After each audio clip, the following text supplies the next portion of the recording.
Sandro, un jeune millionnaire milanais, avait hérité d'une grosse fortune à seulement 30 ans, après la mort tragique de ses parents dans un accident, alors qu'il avait à peine 20 ans. Malgré sa vie luxueuse, entouré de domestiques et de confort, Alexandre se sentait incroyablement seul et vide intérieurement. Un jour, alors qu'il conduisait sa voiture de sport dans les rues de la ville, il aperçut Béatrice, une SDF en train de fouiller dans une poubelle. La femme avait l'air faible et fatiguée, et Alessandro ressentit un pincement de compassion dans sa poitrine. Sans réfléchir, il arrêta la voiture et lui demanda doucement « Madame, puis-je vous aider ?» Béatrice le regarda avec méfiance, mais quelque chose dans les yeux d'Alessandro lui donnait l'impression qu'elle pouvait lui faire confiance. « Je m'appelle Béatrice », dit-elle d'une voix tremblante. « Je vis dans la rue depuis des mois. Ils m'ont expulsé parce que je ne pouvais plus payer le loyer. » En entendant l'histoire de Béatrice, Alejandro ressentit une profonde tristesse. Sans hésitation, il lui proposa un logement dans son manoir. « J'ai un garage que je n'utilise pas. J'aimerais que tu y restes jusqu'à ce que tu trouves quelque chose de mieux, » a déclaré Alessandro.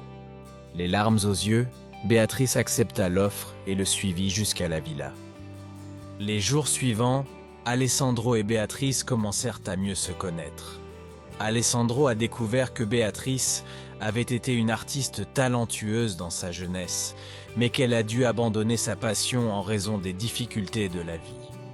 Béatrice, pour sa part, s'est rendue compte que derrière la façade d'un millionnaire solitaire, Alessandro cachait un cœur noble et compatissant. Petit à petit, la présence de Béatrice commença à combler le vide qu'Alessandro ressentait dans son cœur. Elle lui a appris à apprécier les choses simples de la vie, comme un coucher de soleil ou une tasse de café chaud par une froide matinée. Alessandro, à son tour, a fourni à Béatrice la sécurité et l'amour dont elle avait désespérément besoin. Mais malgré l'amitié grandissante entre eux, Béatrice a gardé son passé secret. Alessandro sentit qu'il y avait quelque chose qu'elle ne lui avait pas encore dit, mais il décida de ne pas la forcer. Elle savait que lorsqu'elle serait prête, elle partagerait son histoire avec lui. L'anniversaire de Béatrice arriva et Alessandro décida d'organiser une fête surprise pour lui montrer à quel point elle comptait pour lui. Elle décore le garage avec des ballons et des guirlandes, prépare ses plats préférés et invite quelques anciens amis de Béatrice.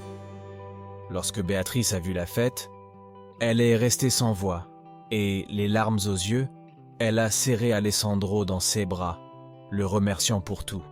« Personne n'a jamais fait ça pour moi », dit-elle avec enthousiasme. Juste au moment où Béatrice pensait que tout se passait parfaitement, un homme s'approcha d'elle avec une expression surprise. « Béatrice, c'est toi ?» demanda l'homme. « C'est Lorenzo, un vieil ami de Béatrice, qui a connu les moments les plus sombres de sa vie. » Béatrice se sentait paralysée par la peur, mais elle savait qu'elle devait faire face à son passé. Lorenzo a dit à Alessandro que Béatrice avait eu une liaison avec un homme nommé Riccardo, un collectionneur d'art impliqué dans des transactions louches.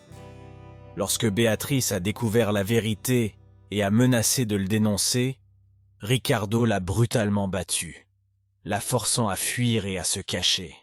Alessandro et Ernesto ont écouté l'histoire de Béatrice avec horreur et compassion. Juste au moment où il semblait que le pire était passé, Lorenzo a révélé quelque chose qui les a laissés froids. Riccardo était en ville et la cherchait. Alessandro a décidé de prendre les choses en main, a engagé une équipe de sécurité et, avec Béatrice et Lorenzo, a prévu d'affronter Riccardo.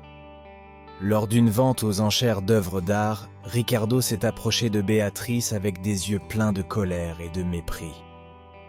« Es-tu venu me supplier de te pardonner ?» demanda-t-il sarcastiquement. Mais Béatrice a répondu avec force. « Je suis venu pour te faire payer tout le mal que tu m'as fait. » Lorenzo a montré aux personnes présentes les preuves des fausses œuvres de Ricardo. Les collectionneurs et les critiques l'ont accusé de fraude et la police l'a arrêté. Lorsqu'elle a vu Ricardo arrêté, Béatrice a senti un énorme poids s'enlever de ses épaules. Alessandro la serra fort dans ses bras et lui murmura « Tu l'as fait, Béatrice. Tu as affronté ton pire cauchemar et tu en es sortie victorieuse. Je suis si fier de toi. » Mais l'histoire ne s'arrête pas là. Après l'arrestation de Ricardo, Béatrice s'est enfin sentie libre d'envisager l'avenir sans crainte.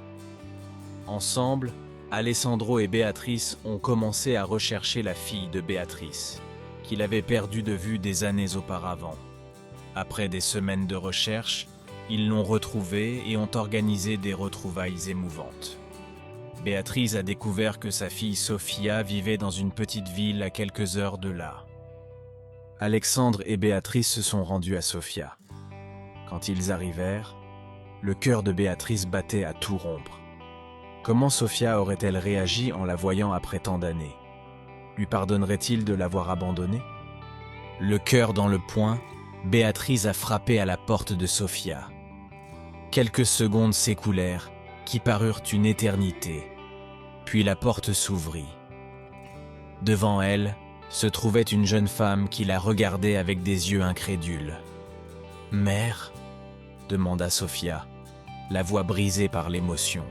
« Oui, mon amour, c'est moi », répondit Béatrice, incapable de retenir ses larmes. Sofia se jeta dans ses bras en pleurant et en riant en même temps. Ils passèrent des heures à discuter et à se rattraper. La fille de Béatrice lui a parlé de sa vie, de son travail d'enseignante et de sa famille. Béatrice, à son tour, lui raconta tout ce qui s'était passé depuis sa fuite de Ricardo jusqu'à son retour à l'art, grâce à l'aide d'Alessandro.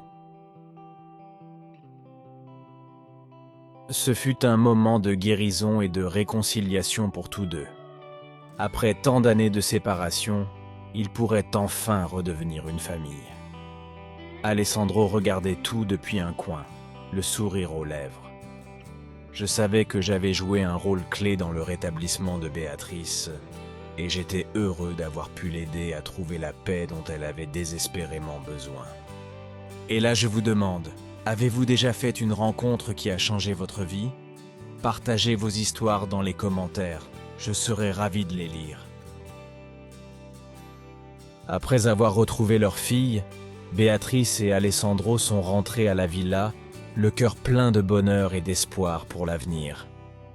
Ils ont décidé que Sofia et sa famille emménageraient avec eux afin de pouvoir rattraper le temps perdu et créer ensemble de nouveaux souvenirs.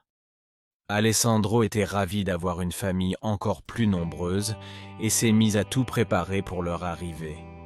Il fit rénover les pièces de la villa et engagea une équipe de décorateurs pour les remplir de couleurs et de vie. Béatrice, de son côté, passait des heures dans son atelier à peindre et à créer de nouvelles œuvres d'art.